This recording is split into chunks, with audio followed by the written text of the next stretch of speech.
What's going on, y'all? So listen. What's going on? Let me try this shit again, okay? I'm sorry to come right out the gate like that, but I literally just tried. I'm so glad I only got a couple of minutes in and I ain't really started talking about the review yet. Okay? My neighbors. Okay, I actually just gotta fucking go. Hopefully by the end of this year I'll be freaking gone. But anyway, and I'm talking about to a new place. Woo. Okay. But anyway, so because when I came home, girl, the music was playing. Okay, the music was playing, but wasn't nobody outside, and it's my neighbors directly across the street. All right, and I said, is y'all about to do something tonight or what's going on? So I'm down here just in case because it's still playing, but it's not that loud. But whatever. And let me just put this out here. I need DirecTV and I need TVGuide.com to get y'all guys together because y'all had me up here thinking that Love and Marriage Huntsville tonight was supposed to be 2 episodes. And I was about to get stressed, okay? Because listen, I can't take all that in, okay? I like this show a whole lot. It's one of my favorite shows to talk about, okay? But at the same time, 2 episodes in one night, that's a goddamn lot. Okay, that is a lot of shit to retain. A lot of Mel and Martel going back and forth. I just can't. I'm gonna have to take it in increments. All right, but thank God it was just 1 episode. But baby, when they showed that 2 be still to come this season at the end of the episode, oh baby, the mamas is about to give us a time. Okay. Never did I think that Vanessa, who is Mel's mom, and Miss Wanda was finna go head to head like that. And then did you see when Tisha tried to touch Vanessa and she was like, don't touch me, don't put your hands on me. And Tisha jumped back like that. I said, oh shit. And I want to know what happened between Mel and Martel mama that Destiny had to get involved in. She up there telling him, or I should say telling Destiny, you're not a hope, okay? That's Martel hope. That's a hope. You're not a hope. You're not even an ex. You're not his ex-wife. You're not his wife. I said, girl, thank God that she ain't. Ooh. This second half of this season finna be a mess, okay? Leave it to the mamas to spice this thing up. But anyway, let's just get up into the episode. Girl, I don't know what episode this is. I think this is episode 13 or whatever. So, it's still the last day of Vegas. Everybody is about to get ready to go. They're packing up. And at this particular moment, you got the men up in there. They like, freak this. We gonna cook this steak, okay? So, they cook the steak and, they go outside. It's Maurice, Martel, and, Marcel. And then you got Kimmy, she getting her stuff together, whatever. And then, not Kimmy, but Tisha, she getting her stuff together. And then, Kimmy goes out there to go see her, whatever, goes in her room. And, just checking on her to see how things are going, especially after the way things went the night before at the chapel and how, it didn't go the way that she knew that Tisha wanted it to go. But, hey, Tisha, you brought it on yourself. Your husband already said he didn't want to get his vows renewed. And yes, we know that Marceau is an ass and he could have said something. But I just knew. Listen, even though I don't like Tisha, I really don't like the way that Marceau be treating her sometimes, most of the time, because he's a manipulator, okay? He's a gaslighter as well, and he controls that girl. I don't care what nobody say. He got some level of control over her, okay, for her to switch her opinions to understand where he coming from when he ain't coming from nowhere, okay? Like, girl, you in the right. But you gonna let him feel like you in the wrong, make you think that you in the wrong. No, you entitled to your opinion. Stick to that shit, okay?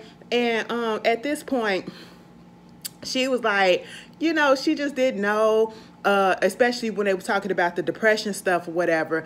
It was just worrisome to her because this is something that he has never talked to her about. And, once again, we get into this whole thing about wanting to spend time with each other, wanting to go on trips with each other and this family thing or whatever. She's crying. Girl, I kind of tuned out. I ain't even gonna lie. I kind of tuned out at that part because she's basically saying a lot of the same stuff that we didn't heard her say and we've mentioned in these reviews already. Basically, she wants more time with Marceau. She wants a family unit. Like, I get that you're working or whatever, but still, have time and make your family a priority at the same time, not just work. And that's what Martel needs to do, okay? So also, Kimmy gives her a hug and they basically bury the hatchet or whatever it is that they had going on between them, and they saying whatever happened in Vegas stays in Vegas. It's just over, it's done with. you know, I love you, I'm here for you. I was like, oh, it wouldn't have been me, but I get it. I gotta stop being like that. Because I know somebody probably think that I am mean or whatever. No, it's just that if you call me out my character, if you make me seem as though I'm doing something that I'm not, if you want me to follow you, if you want me to kiss your butt, I'm not going to do that. That's going to turn me off from you, and I really have no purpose for you no more. You serve no more purpose in my life. And when I put people in my life, I don't put people in my life to just use them or whatever for my advantage, okay? I put them in my life because I truly like them and I truly want to support them, and I want that back, you know what I'm saying? But, girl, Tisha, no, okay? It ain't gonna happen. Moving on from that, we get Tiffany and Louis, okay? They in their room getting dressed and getting ready or whatever, and she winds up telling him, you know, after everything went down at the dinner or whatever, I think it was after the dinner. Either way, Destiny had pulled her to the side and said that, said, you know, basically, could they like come together and actually have a day to actually get to know each other or just to talk or something like that. And Tiffany suggested a spa day, okay? And, you know, whatever happened in Vegas, everybody's saying whatever happened in Vegas stays in Vegas. Hopefully we can leave the drama in Vegas and see what's going on and see how can we work on this friendship or whatever it is. Technically, it's not a friendship. They don't know each other. And maybe they will. And see, that's the problem. Tiffany and Destiny probably do got some things in common. We got something in common. Okay, they probably got something in common. You know what I'm saying? But at the same time, Tiffany just don't understand how she comes off. Okay, she don't understand how she comes off, and she won't take accountability and own up to that shit and say, listen, I understand that I can see how I hurt your feelings, okay? I can understand and see how you think or thought that I came off a certain way or whatever, even though that wasn't my intention. I was just really trying to, you know, strike up a conversation. And I would have been like, okay, cool, girl, I get that, but, you know, next time when you want to, just for further reference, if you want to strike up a conversation with a stranger, just say, hey girl, where you from, how you been, you know, how long you been up in the city or whatever, how many kids you got. We do something smart like that. That's how we started off, okay, in situations like that. We don't bring up personal past and, you know, blasting past stuff that could be tea, could be some infidelity, that could imply that some infidelity was happening, and I don't even fucking know you, and you just don't understand that, okay? I'm like, Tiffany girl, okay, go, we'll see what that is. Meanwhile, Marcel and the boys are sitting outside, minus Louis, okay, and they're basically having a conversation about everything that was going on and how they feel like the trip has been, you know.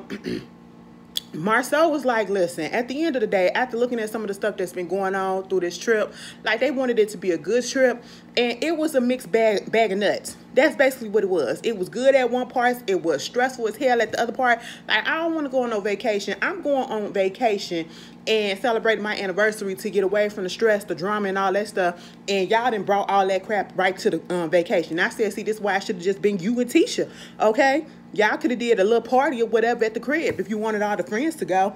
But anyway, moving on from that, yeah, he just want the friend group to be back the way that it was, you know, like get that togetherness and that friendship back with less drama and all that stuff.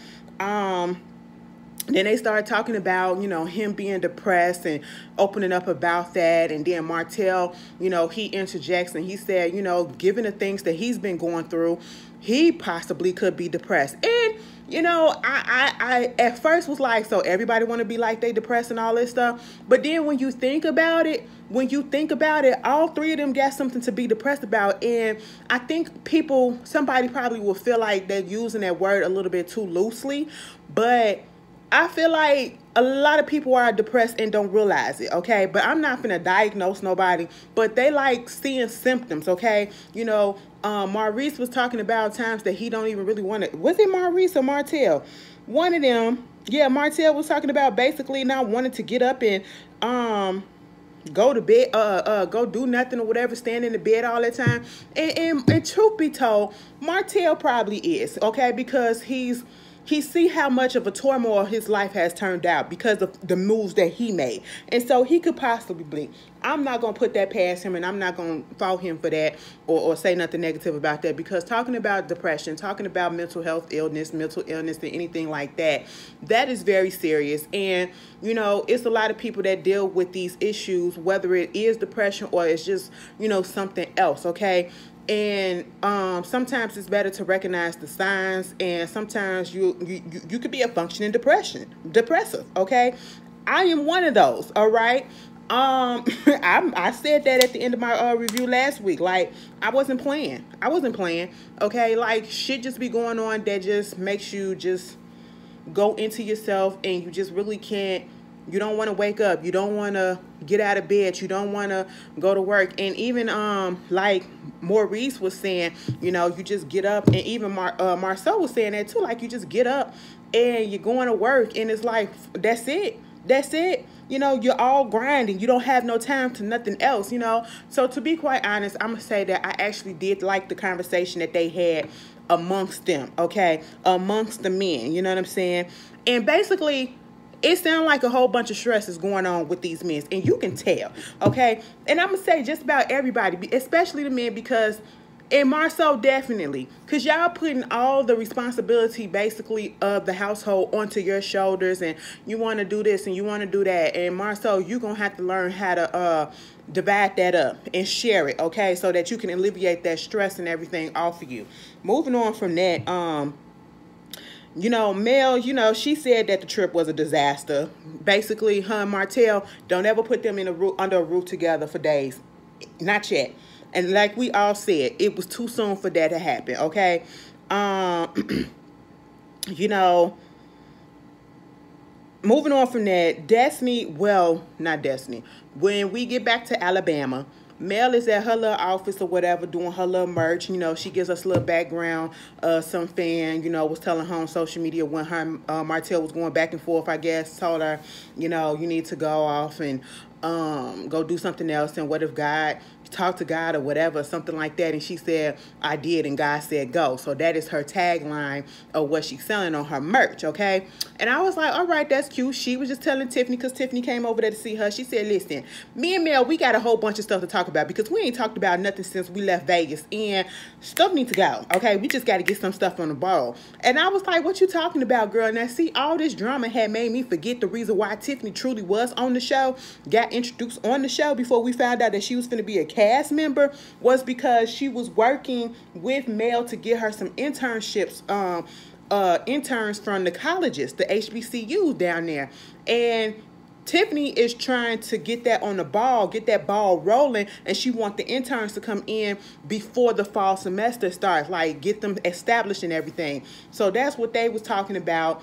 They get to talking about this whole situation with Destiny and the Vegas trip or whatever, and Mel is like, you know, now Destiny did say that she was gonna drag you, like she threatened to drag you, whatever. And you know what? I'm like, you can't be doing that. And it's like the first time that I ever heard Destiny say something like that. Like, you can't be threatening people like that. So, and truth be told, I got a sister's spot for her, you know, because, you know, she's going through a divorce. She just went through a divorce, and that's something that I went through or whatever. And you too. Here go Tiffany. Yeah, I'm saying, like, that is something that we can connect with, because, you know, we supposed to be meeting up and having a little spa day, and realize that that's something that we probably can connect on, because us women, we got to come together and show, what she say, we need to connect and be an example to other women that, you know, if you don't do a lot of soul searching and heal or whatever, you're going to still be broken. And maybe she's still broken from the divorce or whatever. And so therefore you're going to be acting out and taking your anger. It's going to be misguided and all this stuff, and taking it out on this person and that person. I said, bitch.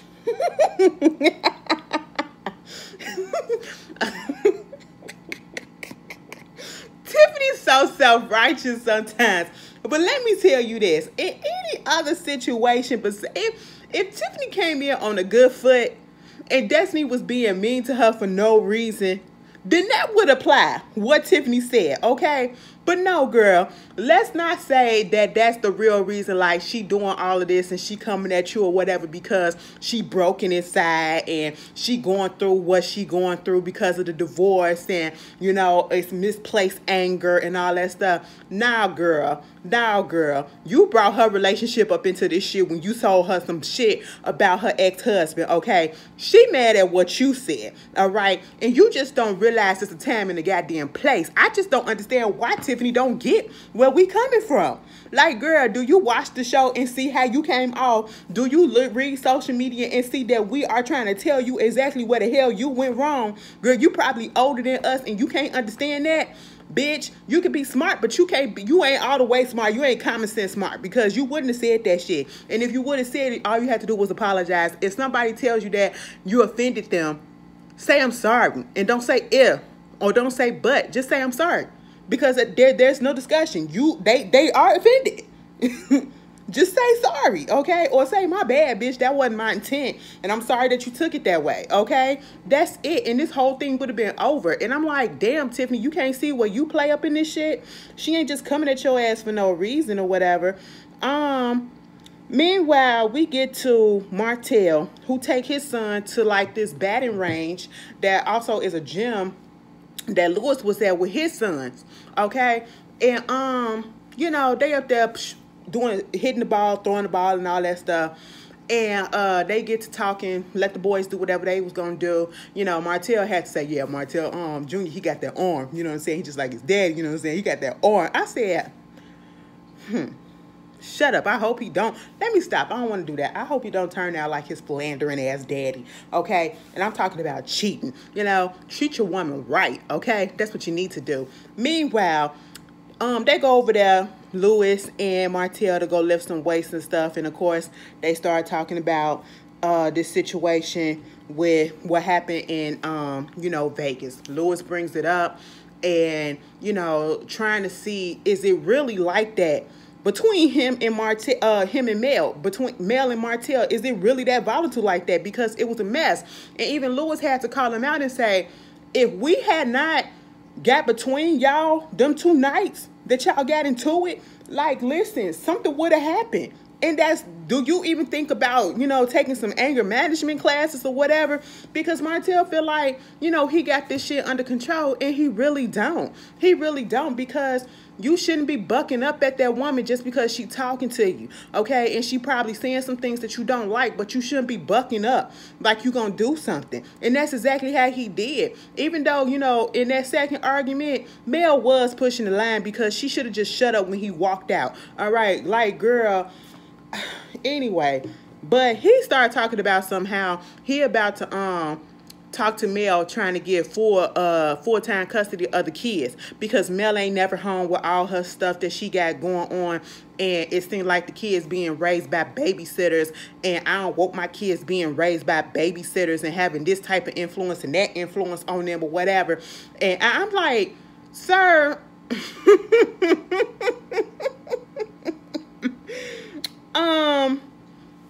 Louis said, first of all, when it comes to arguing with women, women just want the last word, okay? Now, I was about to get on Louis' ass. I mean, women just want the last word. And I was about to get on his ass, but then I had to think about it and say, in most cases, I would probably agree, okay? Because we want your ass to hear. And I don't think it's necessarily the last word. It's that you understand what we're saying, okay? That's in general. But at the same time, you know, you up here talking about some Mel is basically not there and being a good mother. That's what it's boiling down to. He didn't necessarily say that because eventually he do say that, you know, she's a good mother, but you're basically coming at her motherhood, okay? You're coming at her mothering skills and all of that, and damn near trying to say she's a neglectful parent. That's what you're trying to say. Martel is using this, I want to be the full-time parent because she ain't got time or whatever. He's gaslighting, especially when he actually sat down and talked to Mel. He's a gaslighter, okay? He's a manipulator, all right? And he's trying to use this to, it's not really for the benefit of the kids. He's just trying to get back at Mel. Oh, you humiliated me on this trip, or you humiliated me on social media. You humiliated me with this songs, and, you know, having the kids knowing the songs, knowing that it's going to be damaging to the daddy. And therefore, let me try to take them from you for full time and say that you ain't able to fully take care of them because you always here and always there. Okay? And I'm just sitting here like, sir, how the hell can you take care of 4 kids as you keep on putting out there? How you going to take care of them full time when you can't even afford to go get yourself? You can't even find the time to go get yourself some more new clothes a size up. And you up here talking about something you want to take care of the kids full time? Full time? If you ain't even got time to go shop for yourself, bitch, what? You up here looking like the Hulk finna bust out of shit, and you up here want to take care of the kids? You just doing that shit. Like, what happened when the 5th baby come? Is the 5th baby here? How you gonna put her and make time for that baby? Him or her? I don't know what it is. Okay, and no offense to the baby, because the baby didn't do nothing. You know what I'm saying? You gonna make time for them? And then I looked at the interview that Bondi, the old lady's first panel did with Melody, and he hasn't even told the kids yet about the baby. I said, ain't that a shit? Melody said, I ain't finna tell him nothing. That ain't my business. And I said, I know that's right. But anyway, I said, Martel, you are full of shit. And Louis was like, do you think she gonna be okay? What you think she gonna do? And he was like, I mean, I think basically she gonna be okay with it. She gonna see it from my side. And Louis said, no, I don't think so. I think that's probably gonna tick her off. Louis, no. Okay, Louis been through this shit, okay? And I said, boy, this is just a tactic. Meanwhile, you got Kimmy and Maurice. You know, Kimmy is on this whole thing of we and Keisha, we made up and we said, you know, we're going to start, you know, talking to each other more and, you know, doing more things with each other, listening and all this stuff. Woo, woo, woo. So let me invite them onto like a little double date. So they go out and, you know... Kimmy was like, oh, Tisha, you up here looking like Miss Wanda with your hair like that. Marceau said, no.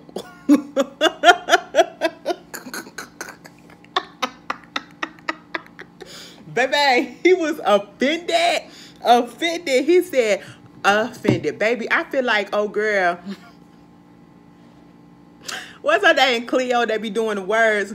And she be like, your and your, okay? This means possession, and this means you are. Bitch, I feel like that when I said offended instead of offended. Bitch, don't come for me. I caught myself, okay? But anyway, girl, he was so offended, okay? Offended. Bitch, I was just like, he said, I don't want to wake up and see your mama face one day. That shit was funny. But anyway, they started getting into the whole conversation about Marceau and this depression talk. Because at the end of the day, Marceau, you did bring it up at the dinner, and it is very much concerning, okay? And the things that he was saying at this dinner too, and I'm talking about the dinner in Vegas, but this current dinner that they're at now, it is very much concerning. It's very much how a lot of people react to stuff, especially men. And, you know, I would say people in the black community, period. We don't like to talk about our problems. And that's why now I'm so glad that, you know, therapy and things like that is being more talked about and brought out there and put out there, saying that it is a tool that you can use and we don't have to be scared of it and things like that. Because the way that Marceau, he gonna work himself to death. And I don't want that to happen. All right. Let me read my notes. He was saying that he was depressed a little bit, and he was like, he ain't finna do nothing about it, because it's a possibility that he could just be over self-analyzing. And I understand where he's coming from, but you brought it up so you actually know that there's an issue, okay? You said these words, and that's what they were saying. You said these words So therefore, you realize that there is an issue, but now you're saying you're not going to do anything about it. You're just going to wait and let it play out and see if, you know, after, because you're doing this big project and that's what's got you doing a whole bunch of stuff. And, you know, maybe once that fizzle out and that gets done, hopefully it'll be over with the way that I'm feeling. And then if it's not, maybe it'll be something that's deeper. And then I'll probably look into it. But until then, I ain't got time to do nothing else. And his whole thing is talking about time. You know, and Tisha just be sitting there looking so dumb sometimes because she don't be knowing nothing. She don't be doing nothing. And she was like, I just want to know what I can do. He said, listen, because sometimes you don't be listening to what I be saying. And she said, what the fuck? All I do is listen to this fool. What is he talking about? I said, I kind of felt the same way, Tisha. Like, what is he talking about? Because truth be told, he don't be listening to what you say. Okay? Meanwhile, you know, they was like, you know, you should probably talk to a therapist or whatever, or he could talk to his wife. He could talk to his wife. And Kimmy was like, I mean, yeah, but, you know, going to somebody else, because sometimes the spouse can be the problem, okay? And of course, I know Kimmy wasn't trying to be, I don't know if she realized in Tisha's mind that it came out shady. But in Tisha's mind, it came out shady, okay? She was like, see, what is she trying to do? Like, are you serious? We really just said that we was going to start working on our relationship, and then you going to throw out something like that? Like, oh, my God, Kimmy, why would you do some mess like that? And I get how Tisha can think that it was shady because of the issues that they got going on. Ooh, here we go again. And because, bitch, get it right. I ain't finna start this shit over. Because of the issues that they have going on. Girl, don't read me, please. Please don't read me.